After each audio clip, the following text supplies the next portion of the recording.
This is Jake Buzicki with an ACT Science conflicting viewpoints question. Now this question is asking us about which of the following points both researcher 1 and researcher 2 would agree on. And so this is the kind of question where you really have to go through each answer choice, see if it fits into both researchers' perspectives, and it has to fit into both. They both have to agree with it. So just make sure you go through each answer choice carefully, because there could be part of it that one researcher agrees with, not the other, and etc. etc. It makes it kind of tricky. So anyway, let's go ahead and go through these. The first one: some animal actions and responses demonstrate that those animals are aware of their own thoughts and beliefs. So researcher 1 definitely thinks that that is true. There's increasing evidence to suggest many animals are fully capable of metacognition, which is awareness of one's own thought process.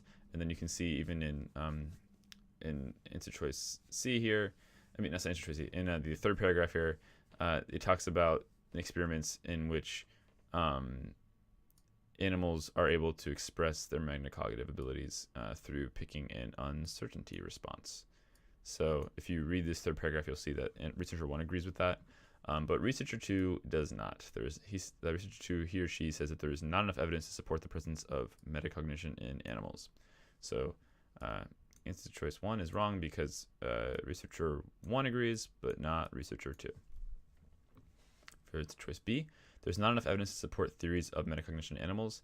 This is the inverse of that. So we know that researcher 1 does not agree with this statement. Researcher 2 does, but that means that this statement as a whole is incorrect. Answer choice C, some previous scientific measures of animal metacognition are not sufficient to prove that animals truly possess metacognitive abilities.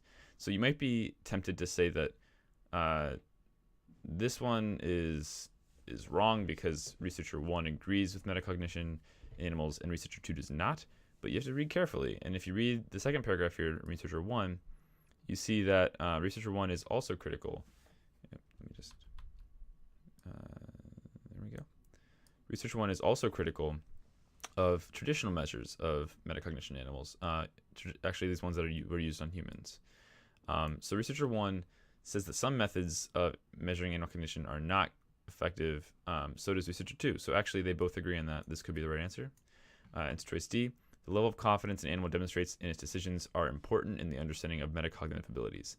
So that is something that researcher 1 talks about. The animals in these trials responded strongly when confident about their response and used the uncertainty response when they appeared less confident.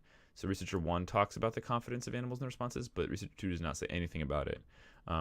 And actually still does not think that animals have metacognitive, there's not enough evidence to support that animals have metacognitive abilities. So yes for researcher 1, no for researcher 2.